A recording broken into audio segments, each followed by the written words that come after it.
Having trouble with your garage door? Problem solved. Call Direct Service Overhead Garage Door Company. We're your go-to team for garage door repair, new garage doors, openers, and more. We offer same-day service. We're always ready when you need us. Best of all, you can book your appointment online or talk to a live operator 24/7.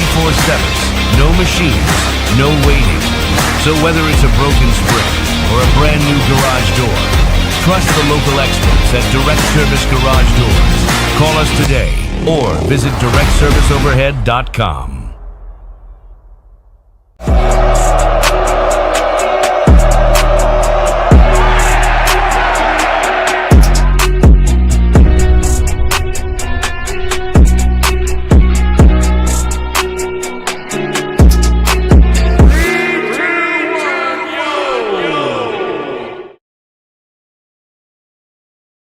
Let's go, Arkansas.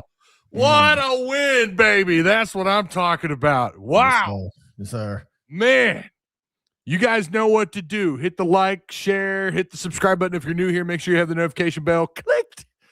And, yeah, shout out to Patreon supporters. Again, I appreciate each and every one of you guys. You're keeping the lights on in this place. So I do appreciate you alongside me for this post game. None other than the Monday Night Lights Live co-hosts, Tim Neal. Tim, I want your just out of the – you just opened your early Christmas gift here. Tell me your reaction to this game. Holy Man, I have so many reactions to this game, but the very first and biggest one is Arkansas basketball is definitely back. Arkansas basketball is definitely back. I don't, no questions left. And Carter Knox is back. Carter Knox is back, baby. That makes a big difference. He didn't struggle out there. He wasn't a liability like he has been in past games. Arkansas basketball is back. And as long as the NCAA does something about these god-awful refs that make the worst calls in history. Oh, my God. I'm telling you, these guys should be investigated. We won. And these guys should be investigated for cheating. That officiating was horrible. That officiating was some of the worst I've ever seen in my life. They're awful. There's 2 players so far this year that I have seen that the NCAA is going to let do whatever they want. That's Toppin and Boozer. You could watch Texas Tech and Duke in the championship game, and it's going to turn into a WWE UFC match. Because nobody gets a foul called on them for any reason. In the earlier part of the first half, so Ewan gets hit with that push off, right? I think it was he blocked the 3. Ewan blocks the 3. Great. Ewan is not going to get mentioned enough tonight. Ewan was big, especially in certain clutch moments there on certain possessions. But he blocks the 3. And I don't remember who had it. Maybe it was Richmond, but someone finds him down the floor. And again, this was in the first half. They chucked the ball deep. Yeah, he touched the guy in front of him. He was keeping him from running backwards into him. So the guy was just going to run into him, so he kind of puts his hands out. He makes that play. And, of course, that would have been an easy 2 points in a huge, huge moment, right? Huge. And then later on in the I think it was in the first half, this happened. This happened when Pringle was going up and Toppin just pushes him. Yeah. And there's no call. Yeah. And it was right in front of the ref. They let Toppin do whatever he wants to do on the floor. They don't care. They do not care. He walked so many times. He changed pivot feet so many times. Toppin can do whatever he wants. He looked like LeBron James out there. I'm not even kidding. He didn't flop enough. He didn't flop, but he took 4 steps to the basket, 5 steps to the basket, shoved people out of the way. Yeah. It's bad. It's really bad. The inconsistency in the way the rules are applied. Listen, one egregious call, like, okay, we're going to be mad about it, but whatever. It just felt like it was a couple egregious and then maybe 2, 3, 4 egregious. And then on top of that, he's getting away with travels. And it wasn't just him. I don't know how many Anderson too. Anderson was putting elbows and shoulders into people left and right. It was pretty bad. And through all of that, Arkansas, not only do they win this game, they score like 5 points above their average, and your bigs had such a huge impact on this game. Yes. Again, now Ewan, they're showing 0 rebounds. That's not correct. ESPN is being a little retarded right now. I've got him with 6 on ESPN. Well, ESPN, I just refreshed it and they have him with 0. So I don't know. Again, and you can't pull up the stat broadcast. I can't find it because they're at a neutral. They're at someone else's stadium arena, so you can't get those numbers. But I would prefer stat broadcast over ESPN. Yeah, Ewan had 6 or 7 boards. I've got Ewan with 9.6 boards in 18 minutes. There you go. I mean, Ewan was big, huge. The offensive rebounding was big for Arkansas tonight. Again, I don't know how much to trust some of these numbers. 16 offensive boards to Tech's 14, or excuse me, offensive rebounds. Yeah, offensive boards. Sorry, offensive rebounds. Arkansas with 6 blocks in this game to Tech's 4. That sounds about right. So yeah, I was very impressed. Pringle is about the only guy that I'm just like, I don't know. Liability. He is a liability, and it's unfortunate because he really needs to be that guy. If Ewan cools off, which we've seen him cool off in games where he just vanishes, he's been better lately, and I've talked about it. We've noted it here multiple times. But you need Pringle to then step in and be that other big, because when they've got Brazile and Ewan on the floor, like Arkansas, just something happens with these guys. They're able to strike quicker. Whether those two have something to do with it or not, I can't figure it out. It's like they just know how to facilitate when necessary, even though Pringle only had an assist. I think Brazile may have had 1.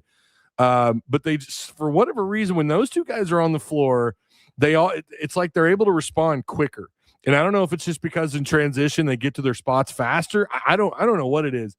And then, of course, it helps when you've got electric guards, you know, in the play that you got out of Acuff and Malik Thomas. Like, of course, they're going to do their thing. I just feel like, you know, don't get me wrong, Pringle, who started tonight, it was Pringle, Brazile, and then Acuff, Knox, and Wagner. I really think, unless there's just something to Ewan being a bench guy, I really think Pringle and Ewan need to switch spots. I don't know that 100%. Pringle needs to be on the floor as much. Yeah, I agree 100% with that. Pringle's been kind of a liability and a letdown this year. I'm not saying he doesn't have talent, but after watching him against us last year, I was excited when we got him.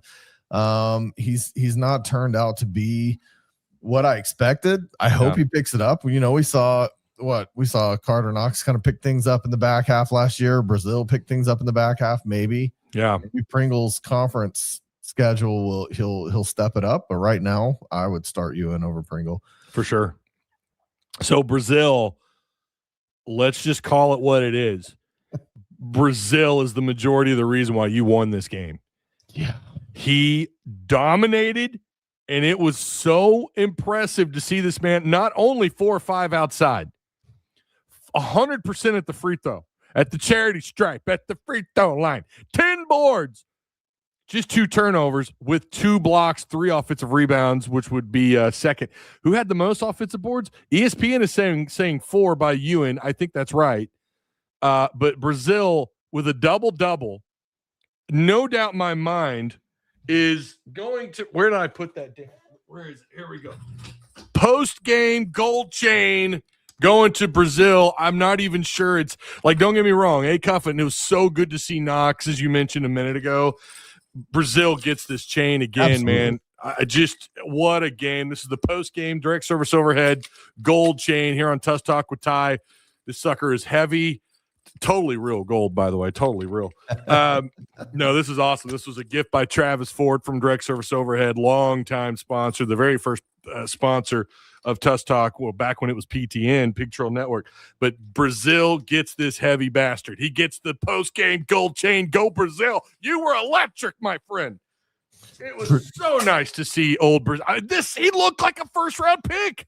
Yeah, Trevin Brazile is the X factor for us. If he comes out and plays like that, and the announcer said the same thing basically earlier, if he comes out and plays like that, it's hard to stop because you've got a 6'10" guy that can step out and shoot the threes. Absolutely. You know, we have to have him in big games. We had him in Louisville. We had him here. He has to be big in big games, and he absolutely was huge here. It's One thing I love to see, and I'm sure you noticed it too, a lot of times I look at Brazil and I'm like, well, he's tall, but he's skinny and he doesn't body well. He rebounds well, but he doesn't body well, like Dennis Rodman, kind of. Like he could get pushed around. He didn't really get pushed around today too bad. not too bad. Not as bad as we've seen in the past. And I did think, like, for all the good, like, you guys know me. I'm also going to call. I'm going to call spade a spade. Once again, especially in this first half, that ugly post play showed up on defense for Arkansas. It was just too easy, and I get it. Like JT Toppin, yeah, we're sitting here bagging on him because he got away with murder over and over and over tonight. That dude is still a monster. I mean, he was Big 12 Player of the Year last year. If I'm right on that, I'm pretty sure he was the Big 12 Player of the Year. He is legit. I mean, 11 boards, 30 points. He didn't get a minute on the bench. He did get in foul trouble. Amazingly enough, he did end up in foul trouble along with Watts. Really Toppin should have been in foul trouble, I don't know, halfway through the second half, if you want my opinion. The bugaboo about him and guys like him are going to have some sore spots. His free throw shooting is terrible. I think I heard them say he's like a 50% career free throw shooter. He was 2 of 7, not great. He also turned the ball over 3 times, but he took a ton of shots, and it was clear that Tech, they're going to flow through him. And it's funny, they have him at like 6'9", 240 or something. Man, he plays like he's 11, 270 sometimes. Like he just plays bigger than that 6'9" frame. And I realize 6'9" is not small, but he plays really well with that frame, and he's also fluid around the rim. So Toppin is a beast. Little surprised he didn't go. I don't know where he was looked at last year in the draft, but the way he played tonight was incredible, and the way he's played all year is incredible. So I don't want to hate on him. Tim and I are bashing him for getting away with murder, and that's true. And you wonder, if he wasn't getting away with that, would he have had 30 points? No, he would not have had 30 points, but he still probably would have scored 20 easy. That's the caliber of player he is. If he had any kind of a game at the line, if he was shooting like 65, 70%, my God, he would be even more just daunting to deal with, because then you definitely don't want to foul him. But he was great. 7 offensive rebounds by himself. He had half of their offensive boards, according to ESPN, with 2 steals and 3 blocks with the 30 points. Those weren't Angel Reese offensive rebound. Who was it? Billy Richmond in the second half. He missed his shot at the rim like 3 times and got 2 offensive boards and still couldn't come away with points. He Angel Reesed it hard right there. Boy, he did, didn't he? Yeah. Hey, I appreciate all the comments. I'm going to make sure we're getting through the super chats. I'm going to go back. Christopher Cox with a $10 super chat says, not the 10-point win I predicted, but nevertheless, Woo Pig Suey, the fan base needed this win. TS4226 says, only play Pringle when desperate. Brazil is a beast. Yeah, Pringle needs to be losing minutes. I don't know how many. Was it 19 minutes? Is that what I saw? Oh, boy, ESPN's all over the place with their numbers. Holy God. I know he played more than 11 minutes. Is that right? That's 11 minutes. Yeah, that's what I see. He got 11 minutes? That's what I see. Yeah. Wow. Okay. Well, it felt like he was in there longer than that. It did. It really did. All in on BB, all in on basketball. Coach Cal, go Hogs. I love to. And by the way, as you guys are coming in here, please make sure you hit the like button. Sharing the content is big time. When you share it, it's huge. It counts just towards the algorithm, and it also gives us more access. It brings more people to the show, and we have grown a lot. We are crawling our way to 2 million total views. We just hit over 7,000 subs. Been doing this for a while, and the growth has mostly come after I went full time, really in about 2021. So, and thanks to Travis Ford and Tim Neal, who helped make this possible as well. I'm not doing this alone. And you guys also here in live chat, and those of you a part of the replay gang, I see you too. And I appreciate those comments. TB even challenged Toppin at the end and had the advantage. Yeah, it looked like Brazil, they did collapse better in the second half, and they helped more and more on Toppin. And it didn't completely shut him down. That's not fair, but they definitely were able to contain him as that game went on. It was just, what a win, dude. I got to drive to Silver Dollar City after this. And I was thinking this before the game.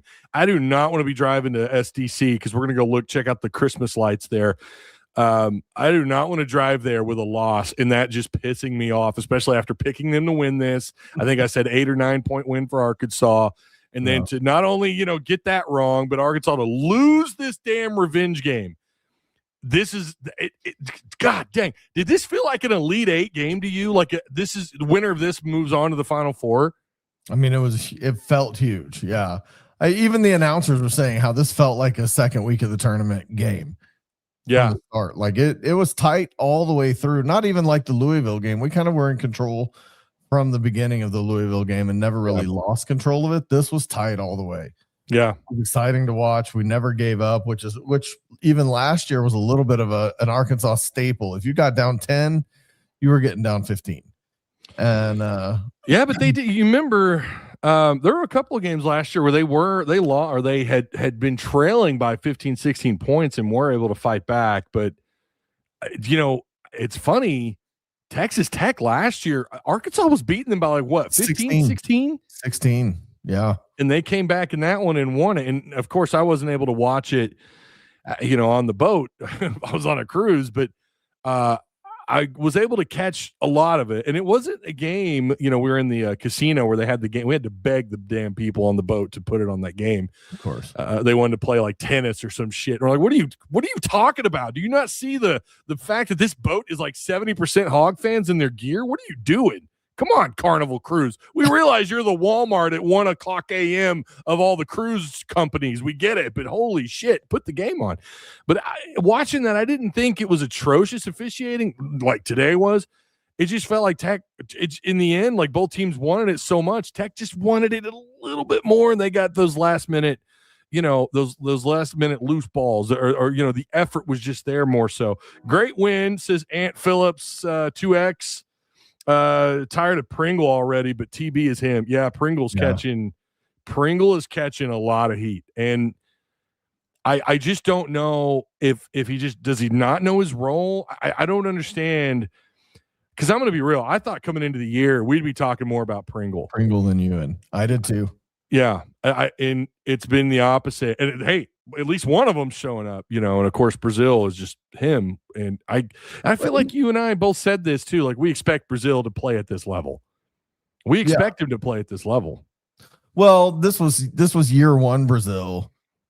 This was year one Brazil that we're getting, that we expected all this time. His injury, man, that injury just basically took him out for 2 years. Yeah. And it would have been great to have this Brazil for the last 2 years, but I'm excited to have it now. He's so much fun to watch. Yeah, he wouldn't be here right now, right? No, he wouldn't be. He'd already have gone to the pros. Oh my God. I mean, he looked like a lottery pick today. I mean, he put he looked like a true stretch 4. Like when you're splashing, when you're shooting 4 for 4 at the free throw line, but then you're stretching the floor out 4 of 5. 12 of this dude's points came from outside, and he's what? 6'10", 6'11". 6'10" with that 7'2" reach or whatever. Like, what the hell is going on? How do you defend that? Yeah. If he plays 70% of the way he did today, Arkansas loses this game. So, like, when he's on, and he's I think he's the best player on the floor when he's on. It's like a toss up between him and Acuff, when they're playing at their best. I think a lot of that it's his size and athleticism, and a lot of it too is his experience. I mean, this is a guy that's been around college ball now forever. Feels like he's been with the Razorbacks since he transferred from Mizzou. It feels like he's been here for like 5 years. But yeah, he's using the size and the athleticism. He's just doing exactly what Cal wants him to do. Again, Pringle not there yet. Ewan is starting to buy in. Ewan is coming around, and then it's like you sprinkle in Knox tonight. I mean, Knox was 8 of 11, 3 of 4 outside. Right. Like, what the hell? And here's the other thing. They won a game, which really 93-86, this felt more like an 89-86 or 87-86 game. Saying all that, they shot 65% at the line. Arkansas is one of the top 15, top 20 free throw shooting teams in the country. and they shot not good. 65% is not good. It was definitely better than them. They were 3 of 10. And before all the people come in screaming about, free throw shots and total fouls against Arkansas and Tech and everything, when you shoot 31 threes outside, okay, you're not getting fouled a whole lot. You're not getting fouled. Okay, Mm-mm. so don't come in here with, we only took 10 shots. Shut up. All right, Arkansas was driving and doing exactly what they need to do, especially halfway into the second half. Acuff, Knox, BRAZILE even tried to, God bless him. That's the one part of his game he doesn't have. This dude cannot pick up the dribble, or he cannot dribble drive to the rim. He can't do it. That's not a part of your game, bro. And every time he does, he either falls or he about falls or he trips or he turns the ball over. And he doesn't do it a lot and for a reason, but his post play, good Lord. And again, stretching the floor out the way that he did. It was nice to see him even on the switch, the mismatch, go in there and actually just take the guy into the basket. You don't really see that out of him. He's not a true post. Yeah. But 6'10" versus 6'1". I think that's what they said, and he just barreled him to the hoop. He's like, okay, if Toppin's gonna do it, I'm gonna do it. Yeah. Petty had no bit. I don't know what Tech was doing on the switch. I don't know what they were doing. 2, maybe even 3 times. They had Petty or someone much smaller that had no business guarding BRAZILE, trying to guard BRAZILE right to the rim. Like, it's not going to happen. Right. Toppin's going to struggle with that. Watts was going to struggle with that. And there's no business having your freshman 6'1", 6'2" freshman trying to deal with, that was either miscommunication by Tech, or I don't know. They were just really sticking to that, that zone, and there was no switch. I'm not really sure what the hell they were doing. And it was on like 2 possessions. And ultimately that hurt them so much because they were momentum building plays by BRAZILE because Tech was out of position on defense. Yep. So again, Arkansas, going by the numbers, again, take these with a grain of salt, and Tim can back me up on these numbers or correct me if I'm wrong. Tech did shoot in the first half, by the way, like 59%, almost 60, right? 8.5% is what I saw on the screen. And from the 3, it was like 60% or close to it. Yeah, it seemed like every time we thought we had something starting, they had an answer. In the first half, they had answers to everything we did, and if they didn't have the answer, the refs had a foul for them. Yeah. So, or get away with a travel or 2, or whatever, and hit Arkansas with, they hit him with a reach around in the second. I think it was, God dang, I think it might have been Ewan. It was BRAZILE. Was it BRAZILE? Reaching around Toppin. Okay. Toppin came out high past the 3-point line to help out Anderson, and BRAZILE denied the pass, and he just had a hand on his back, and so they got him to reach around. It was stupid. Yeah, it was a very soft call. There was, and again, I don't mind some of those 50-50 calls you're not going to get. And when you reach a little bit and you make contact and it's in front of an official, then it becomes a 70-30 call because it's right in front of that official and it's so obvious and the official knows, well, I better make this call. But there were so many that were just soft, man. And again, like, Arkansas did get hit with 15 fouls. It's not like Arkansas was given much of the benefit of the doubt. I think someone had mentioned that we had gotten away with a travel to the rim, and I think it was a Euro step. And I want to say it was Richmond or Ake. Was it Knox? Knox did the Euro step, yeah. Well, I have notes. I need to start reading them. Yeah, Knox with the Euro step. It wasn't a travel, nothing like what Toppin was doing, changing entire pivot feet to go a different direction. Yeah. But again, my issue really with the officiating, I know you're going to have some bad calls, but the problem is how inconsistent it is. They body us all the way down the floor, and then we bump them once, and it's a foul. Yeah.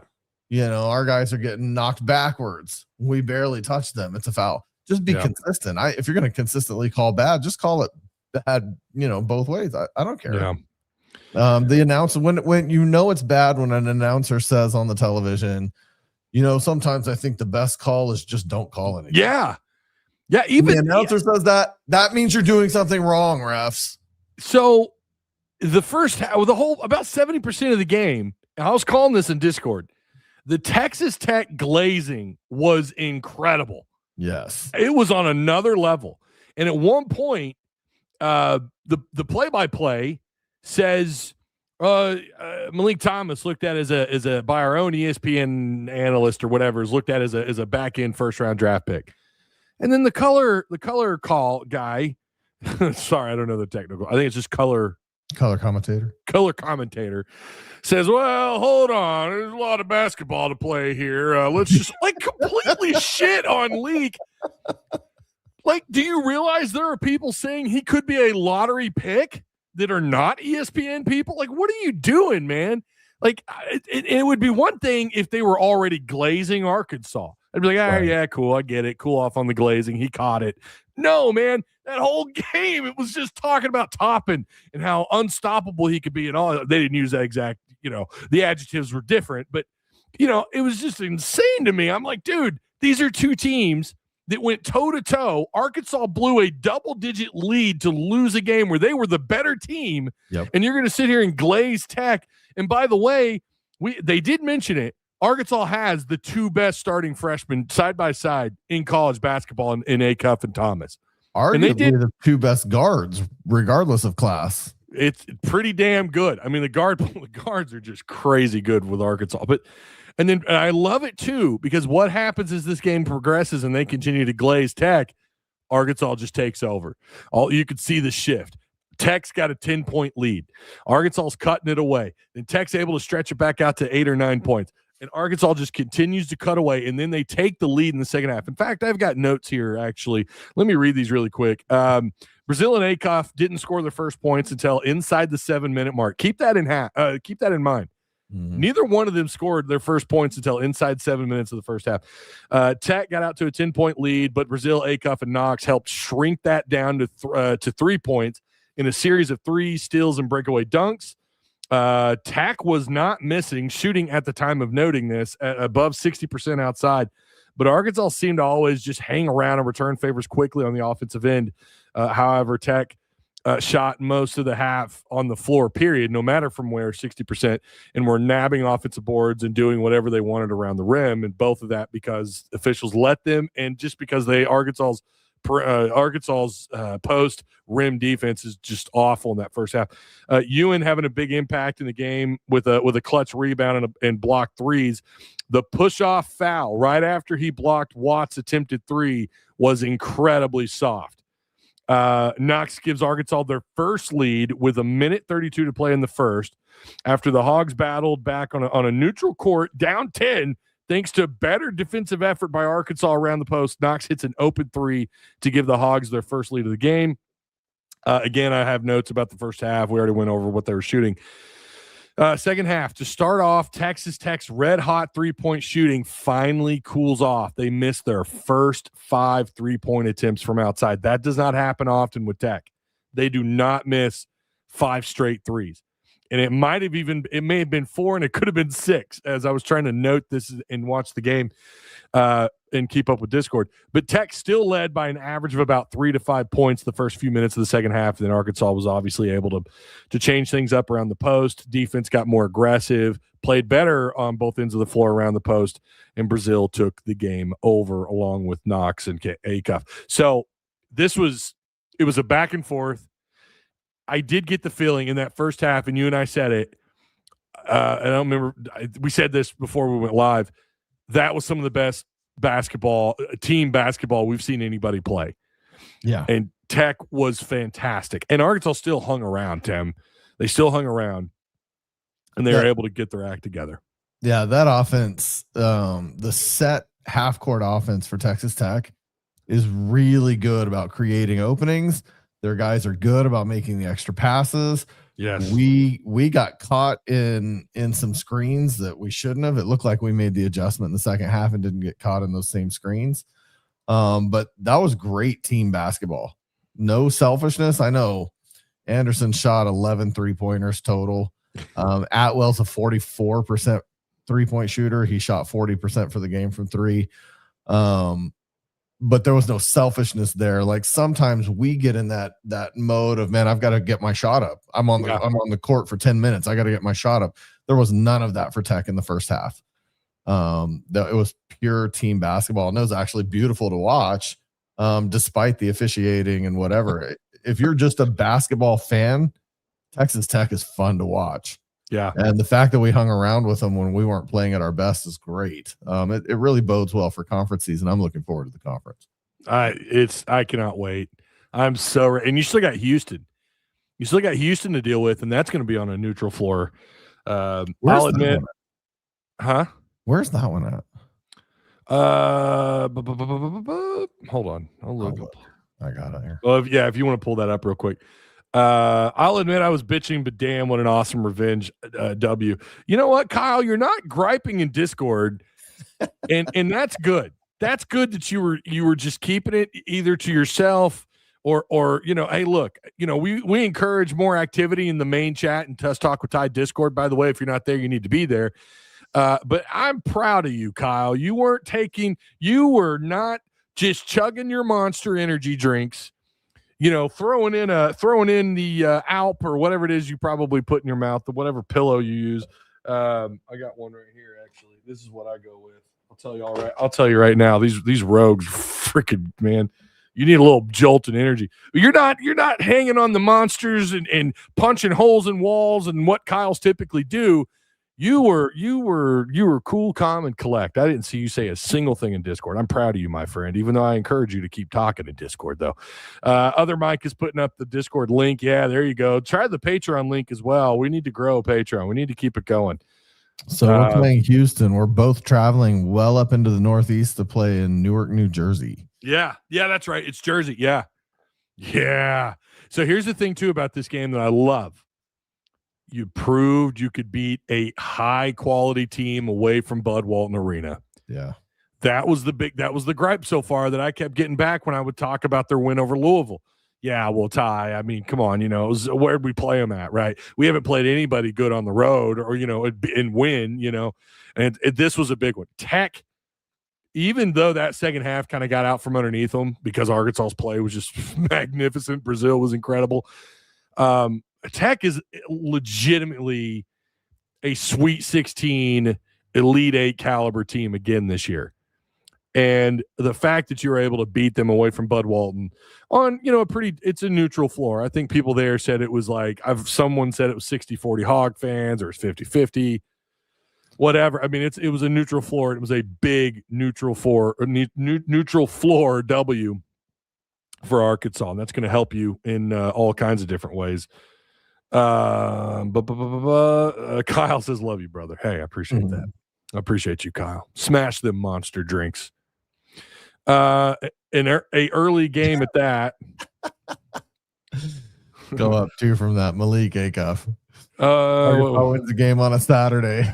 I love it. I love it. Yeah, an early game at that. What time is the Houston game? The Houston game is at 4:30. Okay. CBS. Oh, they're talking about today's win. He's talking about, okay. James is talking about today. Okay. Yeah. Oh, yeah. No, 11 o'clock in the morning. I'm already ready for Houston. We got a game before Houston on Tuesday. I know. I got to play Queens on Tuesday. And then after Houston, you play James Madison. And I don't know a ton about them other than they're not atrocious. Which one? Queens? No, James Madison. Oh. They're like, I think they're 7-2 or 7-3 or something, but their only legit game I think they've played all year is probably, let me click and find out. They're 7-4. 7-4. Okay. They got trounced by George Mason. They got trounced by Akron. George Mason, who's 10-1 right now, by the way. So anyways, they beat Winthrop. Winthrop gave George Mason a game, only lost by 6, 96-90. And they beat, and then they beat James Madison. I don't know why I'm talking about them. Who cares about George Mason? But you still got, obviously Houston's your big game left. James Madison might be someone you just don't want to ignore. You don't want to ignore any team, but certainly a game that I'm sure Kyle will take. He takes them all seriously, but I just, again, goes to show you Arkansas, everything, whether it be the ESPN prediction, their matchup predictor, who does not have Arkansas. By the way, they didn't have Arkansas beating any of these teams. Just FYI, Michigan State, Duke, Louisville, Texas Tech, Houston were all losses at the beginning of the year. They were all losses. Incredible. Or when they first started appearing, when we first started seeing them. And so far they've won 2 of these. And they've got Houston left. And I'm pretty sure Tennessee has switched over to an Arkansas lead. It is. Matchup predictor has moved in favor, because it was like 70. I'm not kidding. It was like 60-40 Tennessee. It's now in favor of Arkansas, 51.2% over Tennessee at home. So, again, take them with a grain of salt, but you're moving some of the needles. Pull up some of these comments here. Somebody say Akron. Joe Moorhead led powerhouse program. I will say Toppin is that dude. Toppin is that dude. There's no doubt about it. Toppin is 1,000% that dude. Very impressed with him. Very impressed with Texas Tech. That is a legit Sweet 16 Elite 8 team right now. Who knows when February and March, if you get, God forbid, knock on wood, anyone dealing with injuries, but it is a part of the game. We've certainly been there, and it had something to do with your 0-5 start in conference play, and we saw how much that affected Arkansas. But Arkansas, again, knocking on wood here. Okay, you hear it. I'm knocking on wood. Get through this. Now, this is the other thing I want to say too, Tim. I mentioned this on Wednesday's live. If Arkansas wins this game, and as long as they beat 2 of the last 3 non-con, in other words, as long as you beat who you're supposed to beat, and if you lose to Houston, I don't think that'll matter as long as you don't get blown out. Arkansas will likely, by most people, the talking heads and the people that matter at the national level, they will pick Arkansas to win the SEC. If they had won this game and they win the other 2 games they're supposed to win, they're going to be favored to win the SEC, the regular season. Well, I'm not going to lie. 10 wins in this non-con schedule feels a whole lot better than 10 wins under some of Muss's. It's true. Yeah, that's true. The level of competition is so much stronger. It's the most difficult we've ever had. It's the most difficult in college basketball, at least from a preseason point of view. Who knows? Louisville could fly and hit the damn wall, and Michigan State. Did they win, by the way? They were losing to Penn State on the road at Penn State, and it looked like a good game. Bram, I see the retweet. I appreciate you, brother. I am going to put the link out here in just a minute if you guys want to call in. If anyone wants to call in. They won by 4. They won by 4. They're up by 4. They won by 4. It's over. I was going to say, okay, it should have been over. All right, that's good. It's good for Arkansas as long as they keep winning. That puts them at 9-1. So just like that, they are 2-0 in conference play. Michigan State is 2-0 already. With the win over North Carolina and Kentucky, Arkansas, like Michigan State is off to a great start. The close, low-scoring loss to Duke by 6. I think it was 6 points. 6 points. That's a loss that you're not too mad at when the dust settles here, and I think that's going to continue to be the case. Duke is, as we all know, I think the best team in the country. They're number 3. They're undefeated, but they play. They've got Texas Tech on the 20th. On the 20th, that could be a big game, man. Duke does? Yeah, Duke plays Tech. Well, we'll get to see the battle of the baby Shaqs against each other. Remember when Shaquille O'Neal first entered the NBA and he could just maul anyone on his way to the basket? That's what Toppin versus Boozer is. Yeah. It's like Godzilla versus King Kong. It's going to be a good game, man. I would obviously take Duke. And I'm pretty sure it's at it's a neutral. That's right. They're playing in Madison Square Garden. Oh man, if you're a fan of hoops, that's going to be one to watch. I think Duke probably wins that one. I think the refs have a hard time deciding who they. I know. What's the over under? Each other. What's the over under on fouls on this one? I mean, do you go under because they're not going to call anything? Do they go over? I mean, who do they favor more? The matchup predictor is not even giving Tech a chance. 84%, 85% to Duke. Yeah, that's where I would go with it. I think this is probably a double-digit win for Duke, but again, that first half by Tech, if they put a complete game together like that, I mean, it'll be tough. Good Lord, and again, I do think Arkansas on paper, even though they're still trying to figure things out, I think they are better than Texas Tech. I think they're better than Louisville, even though that was a close game you had to win at home. But remember the lead you had on that one. Now Michigan State and Duke, I would put them in front of Arkansas. But I think, again, we learned a lot about Arkansas in every one of these games they've played. We're going to learn so much more when they play Houston. And I cannot wait to get into that one and talk about that one in the midweek shows. Again, that's December 20th. Damn, you got some good games on the 20th. Holy cow. Arkansas number right now, they're 17th. By then, they'll likely be somewhere in the top 14 against Houston, who is currently 9-1. And they play, they just beat the tar out of Jackson State, 80-38. And then they've got New Orleans, who's terrible, who's awful. And that one's going to be played in Houston. And then they play Arkansas. And so they will likely also still be in that top 10 range, and Arkansas somewhere around the top 15, even though who gives a damn. So, again, Arkansas, big win today on a neutral floor, dominated the second half. Brazil went full on, good God. I mean, he just went ape shit tonight, and it was great. Ape shit, and I love it. I'm here for it. If you get more of this, and again, you got to sprinkle in the A-Cuff magic. You got to sprinkle in the Malik. Knox, by the way, talking about turning a corner. And you know what? Wagner, to an extent, defensively played pretty well. Was impressed with him. Arkansas using just an 8-man rotation. Tech only 6. So it was clear that Tech got worn down as this game went on, and that happens when you can only rotate 6 guys. Is that what you're seeing? Was it 6? Oh, man. Toppin, Watts, Bryan, Atwell, Anderson, and then Petty off the bench. Petty, who got 29 minutes off the bench. The fewest amount of minutes was by Atwell with 26 minutes. Again, this is what ESPN reporting. 6. Man, yeah, they got worn down. Arkansas wore them down. And I think that's the thing about Tech this year that will be kind of their downfall. They may not be a Sweet 16 team.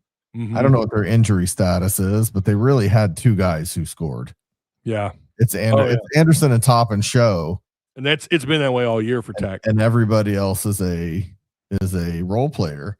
Mm-hmm. So that could be their downfall a little bit. I was just looking at Houston just because you were kind of talking about them.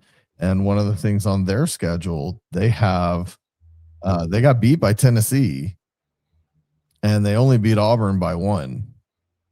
So there could be some. Oh, Houston did? Yeah, Houston. So there could be some, we could get some clue about how we will look against similar competition.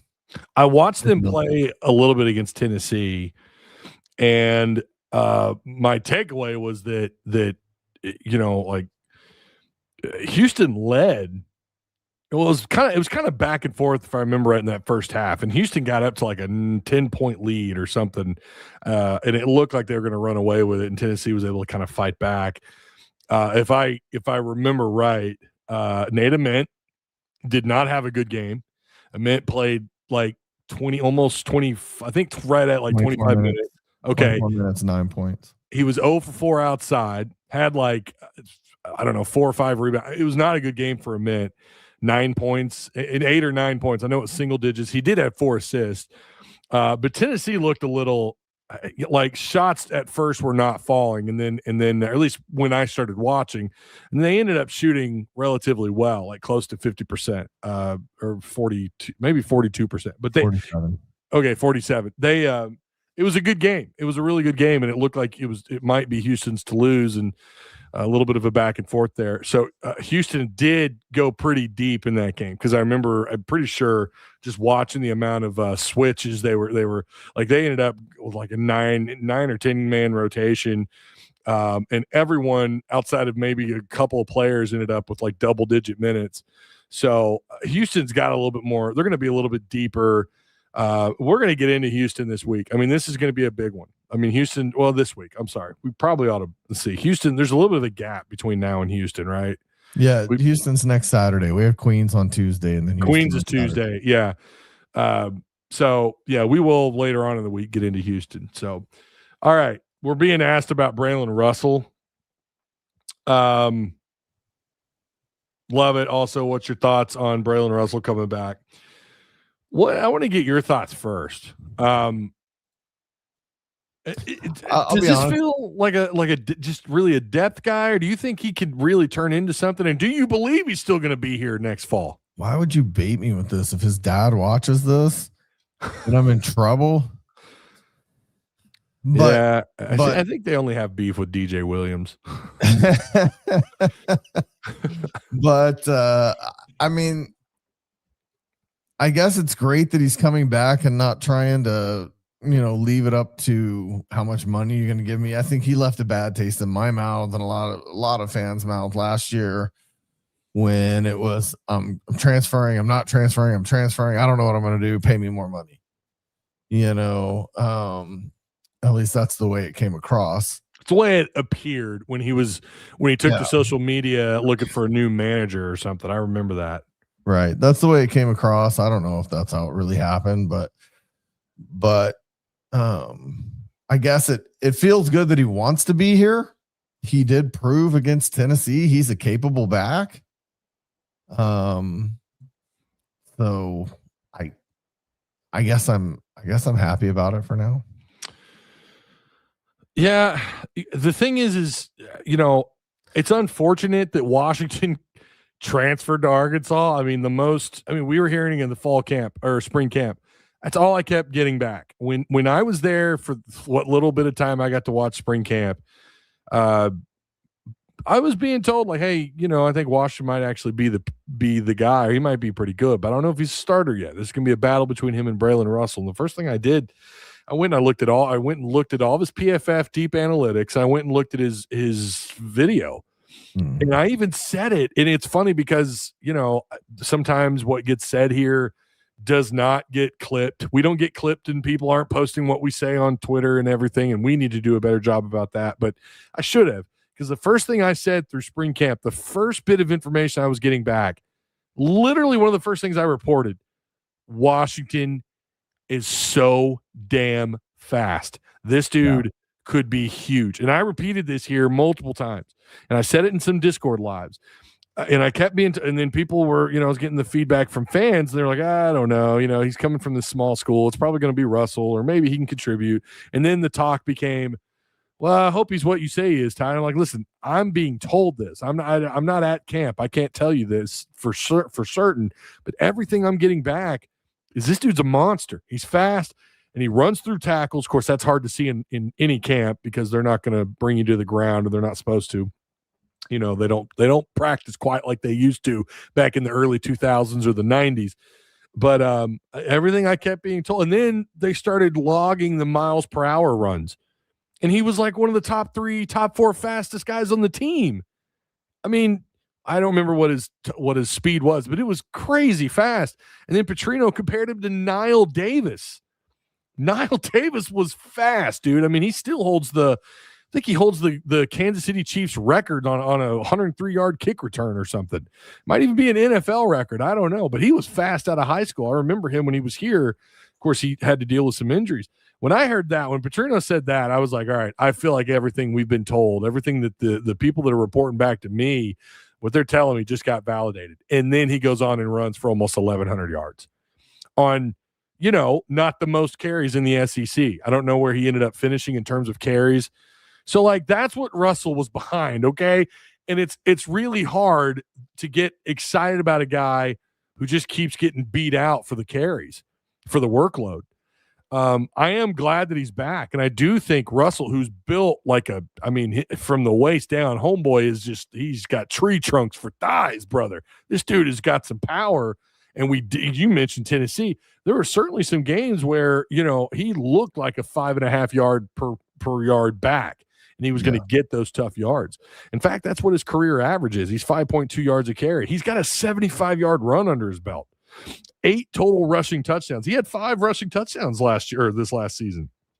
So I think it's big to get him back. As far as Turner, tight end coach, that's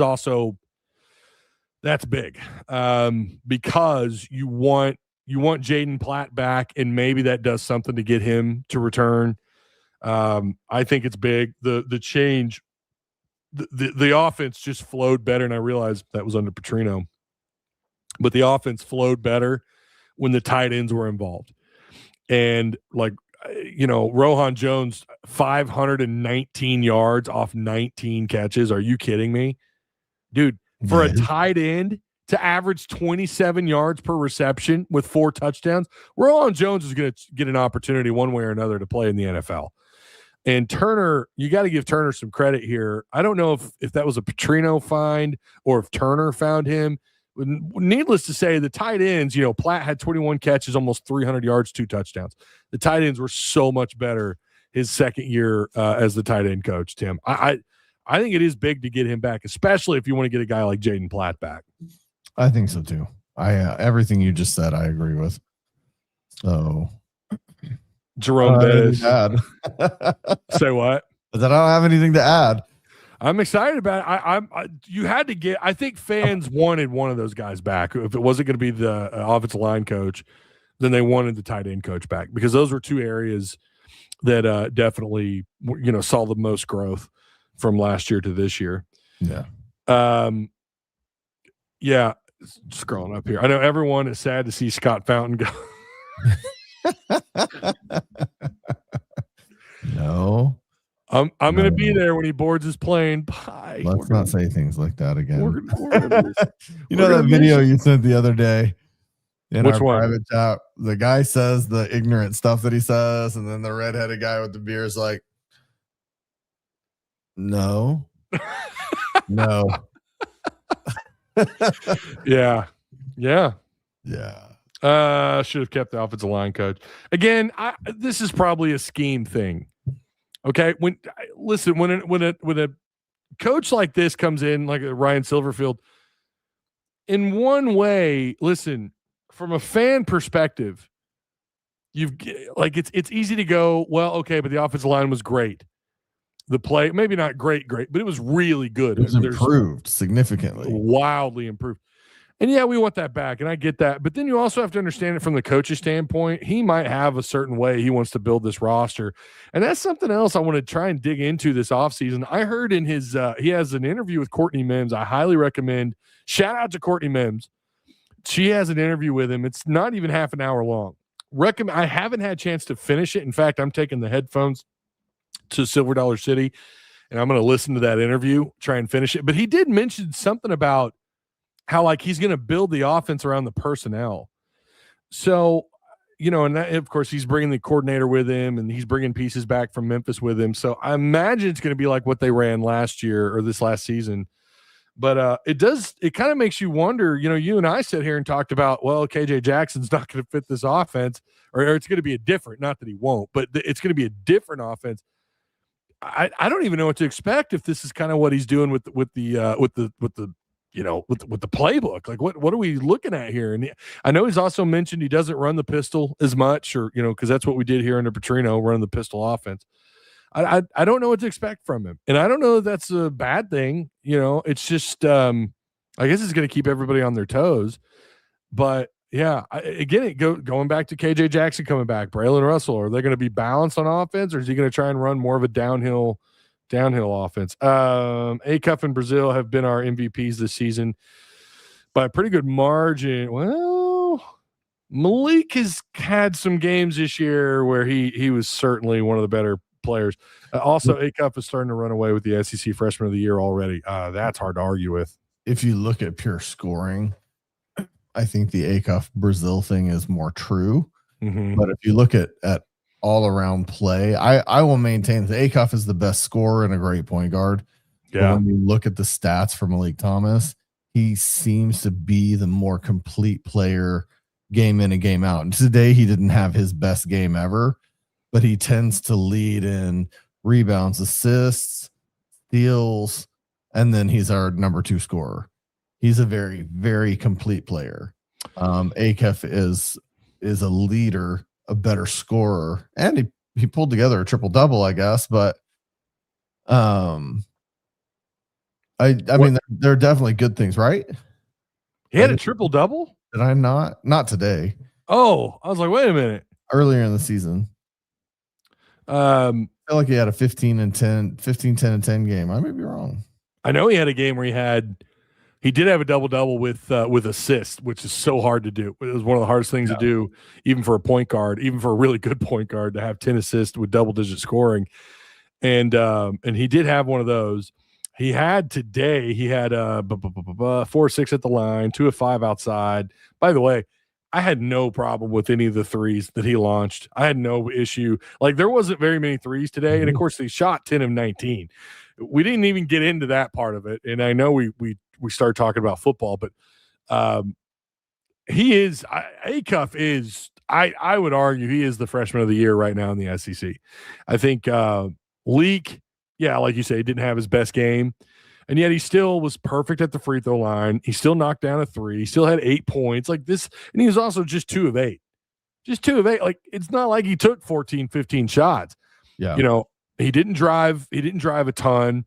So he didn't seem to get the same minutes today. I was actually wondering if he was full 100% ready to go today, because he didn't get the minutes he normally gets. 24 again is what ESPN is saying. And I know. Yeah. And I felt that. I feel like that's a right number, because there were several times I thought he would be on the floor that he wasn't. Yeah.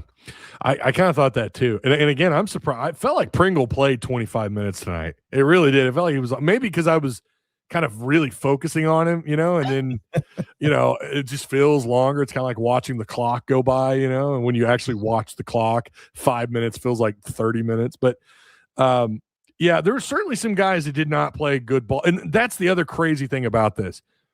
And we'll get back to the Russell, the football thing here in just a second. But you could have someone like Malik Thomas or Nick Pringle, DJ Wagner, who we know what he was when he took over at point guard last year. You can have these games where these guys are not on fire. Billy Richmond really, outside of being perfect at the line, he did have 4 assists. I'll give Richmond that. Perfect at the free throw line. He had 3 boards, but he had just 6 points. And that's probably he's going to be a 9 to 10 point per game kind of guy. But again, he fell short of that by a few points. You had 3 guys not play their best ball. Any other team, they're not scoring 93 and winning the game like this. They're not doing it, not when, and that just speaks to the depth and the amount of scores this team has. And now, after playing a ranked Texas Tech team, a good Texas Tech team, they may only have about a 7-man rotation, 6 or 7-man rotation. And I'm sure that list is going to get longer as the year goes on. But to score 93 and make it look so easy in the second half the way they did, I tell you, man, this Arkansas, good God, they're going to be monstrous in the SEC if they continue to play at this level. And if you can rely on, even if it's just Brazile and Acuff, and they can carry you the way that they did. And again, Knox did have 20 points. We can't forget that. But like those 3 guys, I don't know that we can expect, Tim. I don't know if we can expect Knox to score 18, 20 points a night. There may be nights where we really are relying on Brazile and Acuff with a dash of Thomas. Yep. And I think they can win that way. And that's what's crazy about this roster.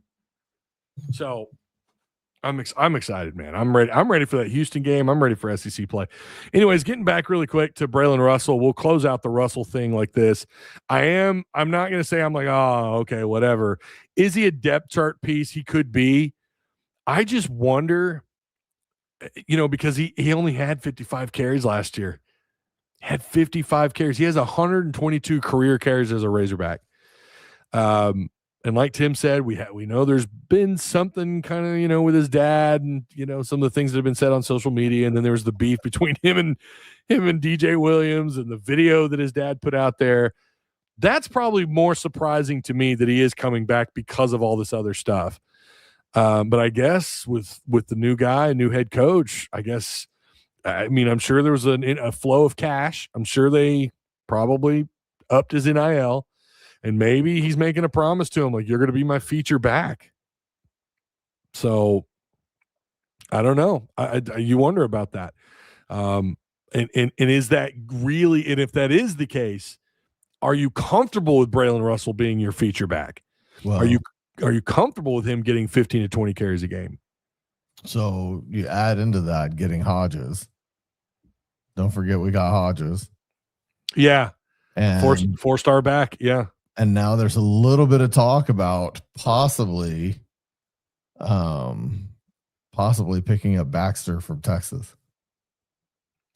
Yeah, if they offer him, and I think they will. Baxter in high school did take an official visit to Arkansas. That was out of high school. That's not now.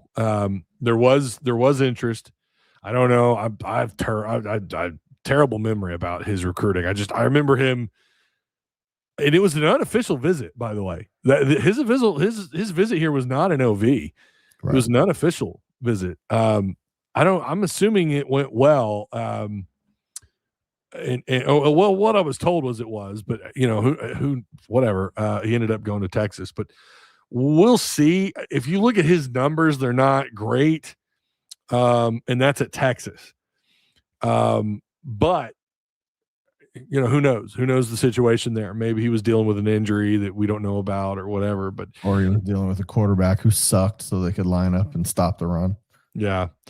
Fishman says, my God, with the football talk, puke, puke, puke. Fishman, listen, bro, we definitely were going to talk about Braylon Russell, my friend.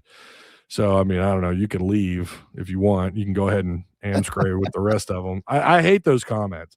Like, dude, we have a show to run, and you can shut the hell up. Hit the like button. I appreciate that, James. Thank you, man. I hate football talk right now. Well, I guess we just close shop. We're not going to do anything but basketball from here on out.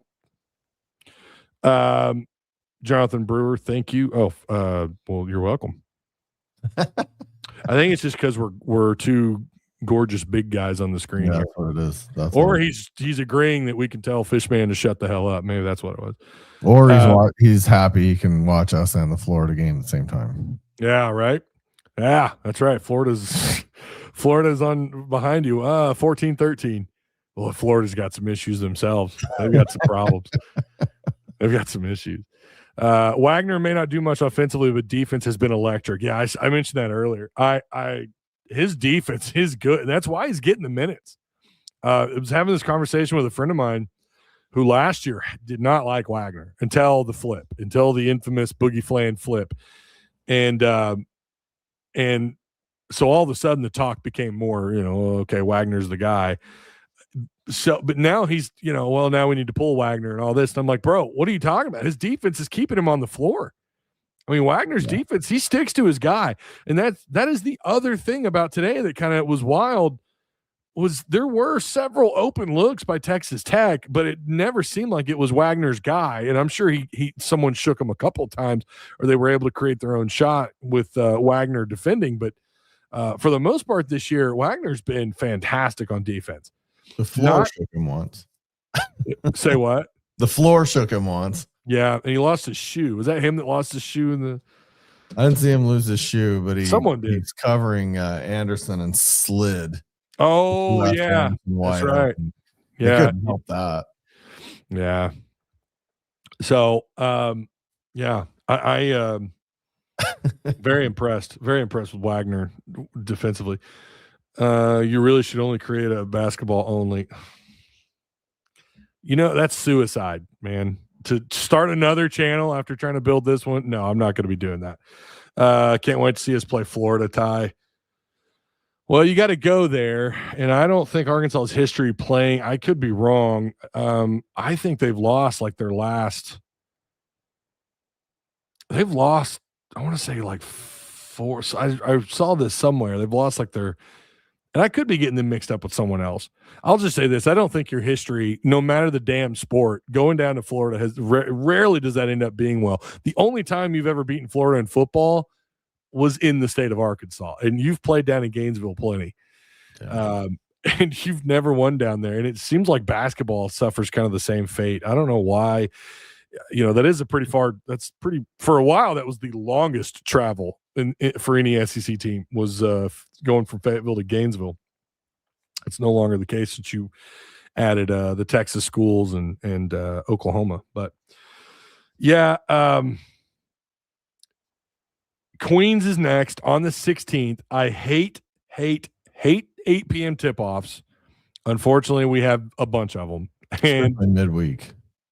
Like an 8 p.m. on a Saturday is not that big of a deal, but it's Tuesday night? Yeah, Saturday nights, whatever. I mean, I'd rather be playing Arc Raiders, Baldur's Gate 3, maybe watching if there's a football game on, smoking a cigar, drinking some whiskey, whatever, hanging out, not having to watch a basketball game. But Saturday night is at least okay. It's Saturday night on the 16th, which is that a Tuesday or Wednesday? Tuesday. Yeah, Tuesday. Come on, dude. Like, the game's not, by the time I'm done doing everything, I'm going to be in bed by like 11:30. Like, that sucks. That sucks ass. I don't want to be doing that. But, whatever. Yeah, so Queens is up next, and then Arkansas is going to play Houston. And all the remaining games are big, okay? You don't want to overlook anybody, but certainly that Houston game is going to be such a matchup. Arkansas could potentially be somewhere around the top 12 with Houston being a top 5 team. I mean, what a matchup, dude. On a neutral floor all the way up in the Northeast in Jersey. I cannot wait. That's going to be on CBS, by the way, the last CBS game of the year.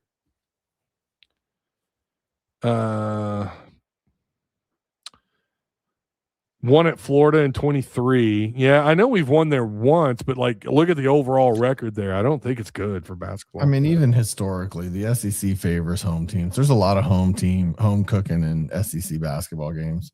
Yeah. Thank you, Jonathan. It is a sports channel. We're going to cover everything. Good Lord. At least the big two. Yeah, let's see. Trying to scroll down. I thought I saw someone make I would rather watch this show on repeat than I'm not going to go that far. Let's not read. I'm not going to read that part out loud. I don't know. Like, I like John Neighbors. I know. Jeez. Golly, everyone. I don't mind. Neighbors has a good show. I like what they're doing over there. They're good at what they do. Brady says it's okay. We all know that you agree that basketball is the superior sport. Sadly, most of the South has been brainwashed to think football. No, football is my favorite, but basketball is certainly basketball is way up there. Laugh out loud said no one ever. What? Okay. No offense to Boogie. I'll appreciate what he did here, but the difference between him at Florida and ACUF this year is not even close. I know your thoughts on Boogie are pretty spot on. Like, and you called it. You called it. He's going to struggle at Florida, and he has. Yeah. He needs a specific type of offense, a specific type of team built around him. And he wasn't a fit here chemistry-wise. He's not a fit there chemistry-wise. He's an Iverson-type player who needs a bunch of role players around him, and he needs to be the man. And he doesn't have that, and he doesn't function well when he doesn't have that. Their guard play at Florida has been – I mean, I'm just going to tell y'all, like, there's times when you watch them play, it's like, I know they got Condon, okay? Alex Condon is a great player. That guy's averaging almost a double-double, as is Thomas – it's his last name. Damn it, Tom. Number 10, the forward, the big white kid. He's a really good player. He's averaging like almost a double too. But their guard play this year, and I think they're really banking on Flan being a big part of that. And he's just been, he's averaging like 11 points a game or something. It's not been good. And not to say that it won't get better. I mean, you know how this works. All of a sudden they start playing better ball right in time for Arkansas. But Washington's going to give them all they can handle right there. Yeah. What's the score? Do we have a score update? Oh, 2019. Dang. Scores right now are obviously Arkansas beating Tech. Woo! 93-86. Love it. He's 0 for 4, 0 for 3. Are you serious? Mm-hmm. Golly. Purdue on top of Marquette right now. Marquette's not the same old Marquette, but 53-29.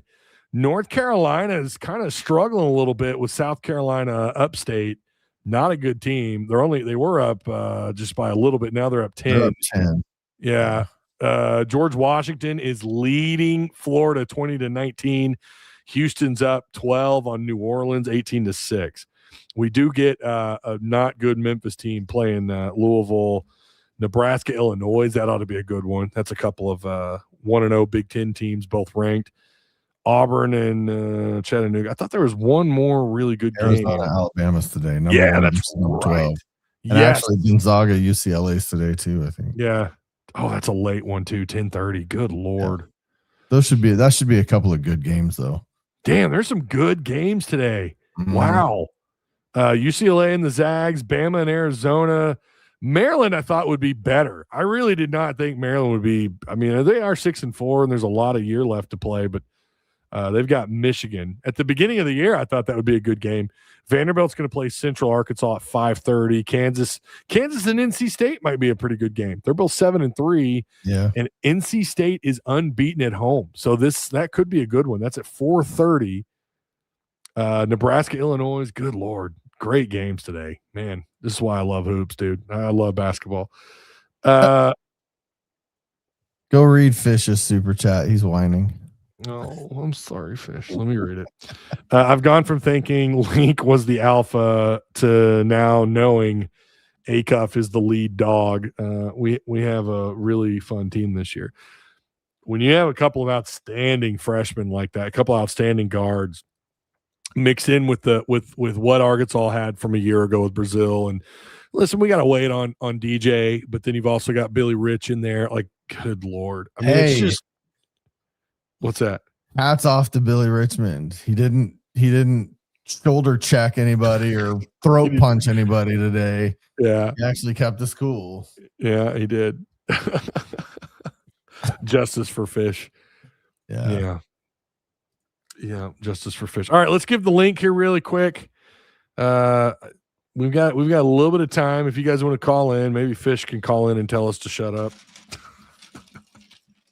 Listen, man, you don't tell. That's probably one of my biggest pet peeves is when someone's like, "Oh God, you're talking about this." Ugh. Oh, that drives me crazy, dude. That just drives me crazy. Ugh, how dare you talk other sports? No, I'm gonna fight back on that. But I do appreciate the super chats, Fish. Ty Fishman said sorry, donated $100. He didn't donate $100. He did. He's given some super chats though. Fish knows I'm going to fire back. He knows that, and he said before that's one of the things he likes about me. I fire back. Other shows they probably don't do that. Chuck and Bo will do it at other sports channels that cover the Razorbacks. They'll have these like kind of passive aggressive comments. I'll fire back at chat if someone's shit talking me. I'm going to come right back at you. Or you're coming at my boys, Travis and Tim, or this show. I'm going to fire back, dude. It's going to happen. Chuck and Bo respond to other podcasts? Well, they took a shot at, were you not here for that when they took a shot at John Neighbors? No, I was hoping they'd take a shot at me for calling him Chuck Baganda. No, I don't even know if they know we exist. I have no idea. But you know, you guys can clip it and send it to them. Well, no one clips anything from the show. Nothing ever gets clipped from the show. And I think a lot of that's because our audience is mostly like older dudes who just don't care to do that stuff. And that's fine because I'm an older dude. I'm an older dude. Our guys have AI competitions to make pictures of you. That's true. So that is true. Those guys can make some clips and harass John Neighbors and Chuck and Bo and get a little friendly rivalry going here. Come on. I'm reaching out to the crew now because I've seen what you do with the AI tie pictures and actually that Dumb and Dumber picture of you and me together. Felt very honored to be in that picture. Yeah, well, there's several of them. I just don't ever post them here. There was one. Let's see if I have it saved here. Yeah, this is probably that was the other day. You and Travis. Yeah, and I know there's one. I mean, look, this is the stuff they make. I mean, come on, dude. What are we doing? Oh, have you seen the remake of this with Jerome Moore in it? Yeah, I have. I have seen it. Yeah, I have seen it. I mean, they can do this, but they won't clip the show and post on social media. Right. What's going on here? This is one of my favorites. I know this is back when we thought Petrino was going to get the job. Travis made that one. That one was so good. That one was so good. That was pretty clever there. Travis is the man. Chuck and Bo or neighbors don't give out autograph cards. Thank you. We certainly do. By the way, for the 4 of you in chat that probably care about this, I say that the autograph cards have been really popular, though. They really have. But for the few of you Patreon supporters that are in here, we're changing. There's no longer going to be a monthly name. There's not going to be a monthly name scroll in the way that we used to do it. And winners now, you just have to be a Patreon member at that moment. Or a Patreon, like I'm not going back the month before. And if you were a member that month, then you get a card. Now, and this starts this month. I've got 3 autograph cards I got to give away. I'm not going to wait until January to give them away. If you win a card, I'm going to ship that thing to you that week. And we're not going to do just it's going to be random. We could do 2 card draws in a week. We could do one after a game or one after a live. We could do one on game day, but there's 3 autograph cards a month that are going out to legendary status members. And now it's no longer about wait around and wait to see if you win. Now it's bing, bang, boom. If you win, you win. You just have to be an active member on Tusk Talk with Ty Patreon. And the same thing goes for the $8 people as well. So instead of just one, we usually do them on the 7th, the name spins for all the winners. It's just going to be if you happen to be an active member an active Patreon member, meaning you are currently a legendary status member, then I'll just do a random spin. And whoever wins will win, and I'll post that video of the winner on in Discord. We got Kyle on the line. He's here to tell me to hush about him drinking all those monsters. Hey, can you hear me? Can hear you loud and clear. I just wanted to say, Ty, keep doing what you do. Appreciate that. Suey on that revenge against Texas Tech. Oh, yes. And Tim, what's up, brother? What's up, brother? Also, tell Fishman he can go. And that's all I want to say. Oh, okay. He can go. All right. Kyle's coming at you, Fish. Kyle's coming at you. Later, y'all. Appreciate you, Kyle. You had a Kyle tell you to get out of here with that. Oh, my goodness. Judd says you're not a real Tusk Talk with Ty Discord member if somebody hasn't made an AI picture of you. That is true. That's true. Yeah, I've got more, but I keep cleaning out my file full of memes. This is one of my favorites, though. Is right here. That's one of my favorites. It's for when we were doing the gambling for the predictions, which we quit doing. Yeah, it was just too many people betting on XP they didn't have. Nobody was reading the rules. So we just had to quit doing it. That's a good one, though. I think Mac made that. Confession, I didn't read the rules half the time. I know. No, but I didn't ever bet more XP than I had. I just no, they'd be like, no, you bet on the team. We want the score. I'm like, damn it. Yeah. Listen, I got on one of mine too, though. Well, not my prediction, but on someone else's prediction. One time that's happened. You got a little bit of time here if you want to sneak in with a call in. Here's my favorites. I don't know how to get it to you. I'll send it to your phone, I guess. Well, send it to me in Discord and I'll cap it. Or I could just screen cap it really quick. Why aren't you clipping Kyle? Well, I can't clip Kyle. I'm live. I don't have a way to do that through StreamYard. Let's see. Which one is it? Oh, yeah. This is a good one. This is a good one. One of my favorite comedies too, man. I'm pretty sure this has got my girlfriend going, you've got to wear suits more often. You got to wear suits more often. I'm like, no. At least you look dapper. You look dapper there. I don't know. I look like I feel Will Smith in this, actually. I'm like, the difference between you and me? I make this look good. Yeah. Yeah. Meanwhile, I'm eyeing the all you can eat buffet. All you can eat, I don't know, sliced ham buffet. That's what. Or I'm looking at the beers. I'm looking at the bar. That's what that looks like. No, Ty, I mean Kyle isn't clipping. Oh, he isn't clipping. Okay. Yeah. Let's scroll up here. Monster energy drinks are literally terrible for you. Yeah, they're probably not the best for you. I was drinking the Monster tea, the yellow can, the Monster tea. Yeah, Those are really good. They don't have a lot of sugar in them. So Kyle is not internet savvy. I think to clip these shows, like I do need to do more of that, or just hire someone to do it. I don't know. Or I wish I could get AI to do it for me on Twitter to just clip some of these, because there have been some really funny shit happen on this show, and then it just goes, it just lands up in the nether realm. No one's going to go back and clip it. So we do need to clip more. That is true. All the influencers drink Celsius or Alani. What is Alani New? Is it just sparkling water? No, it's like a Celsius. I do like Celsius. Celsius is pretty good. They're similar, and Celsius just bought them a couple months ago. That's right. Yeah.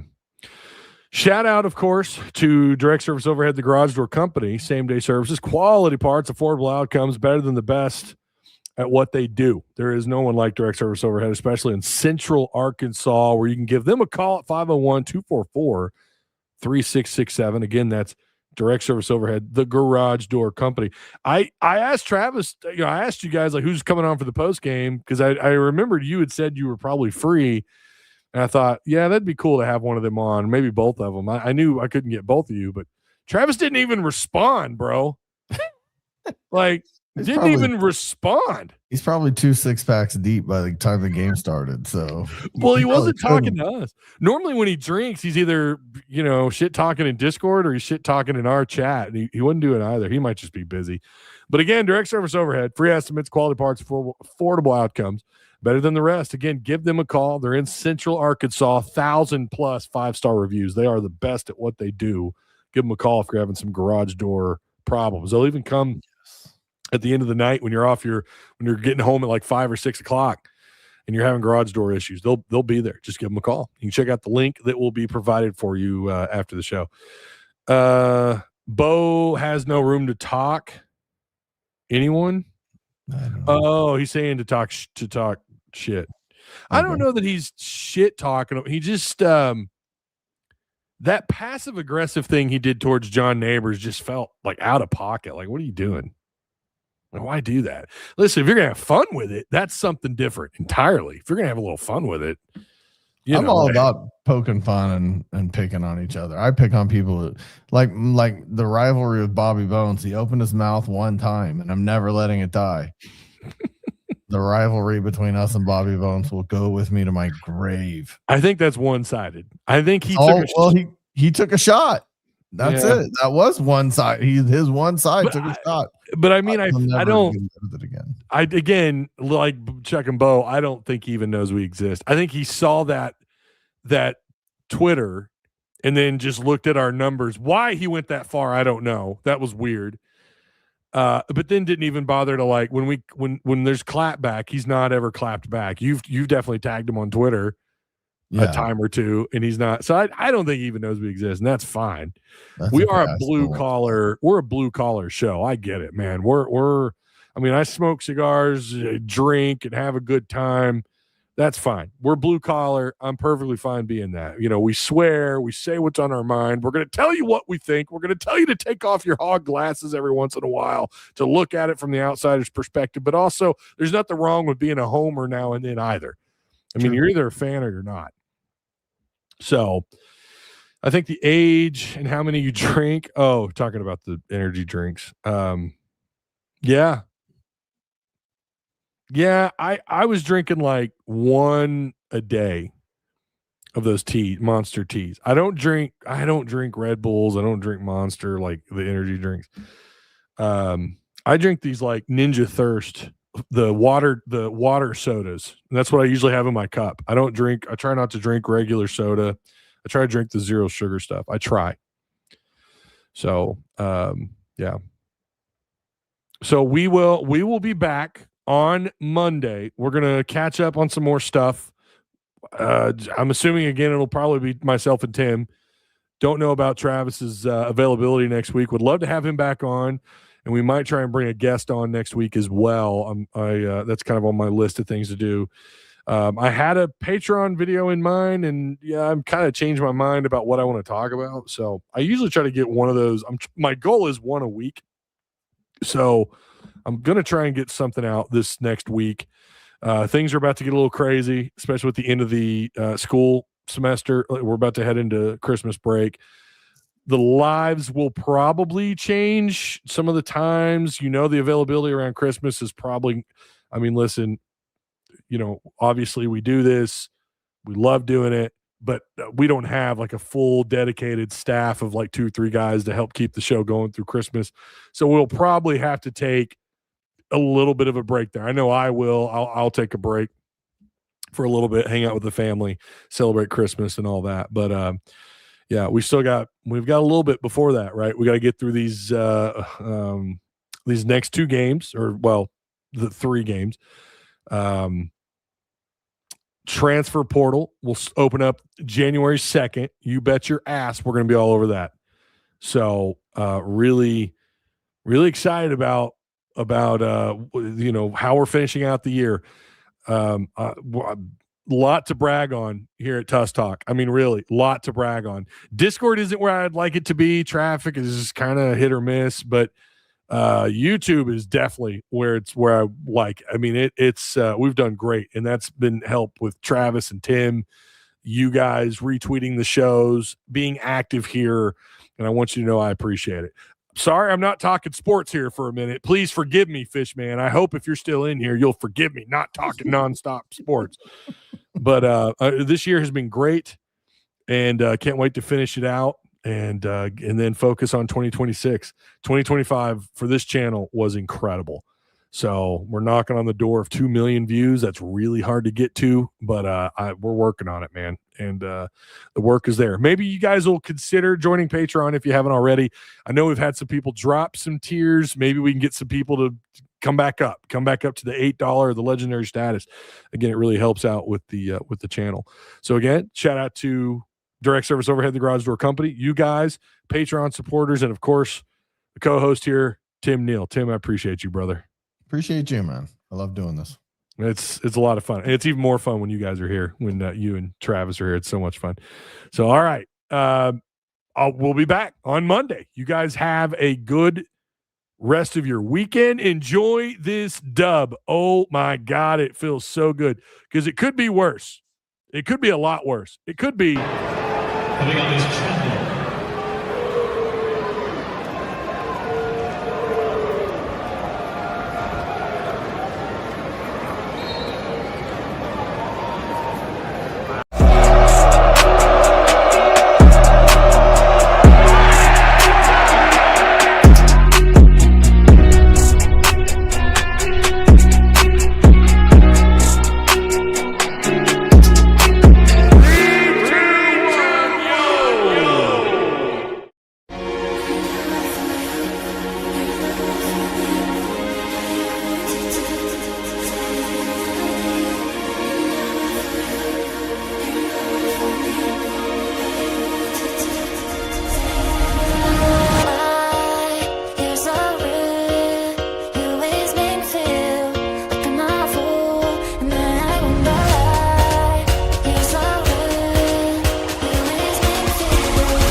Having trouble with your garage door?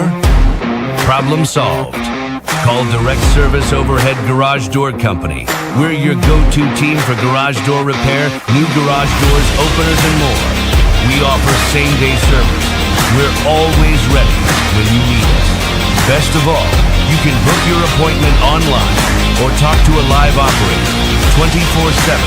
No machines, no waiting. So whether it's a broken spring or a brand new garage door, trust the local experts at Direct Service Garage Doors. Call us today or visit directserviceoverhead.com.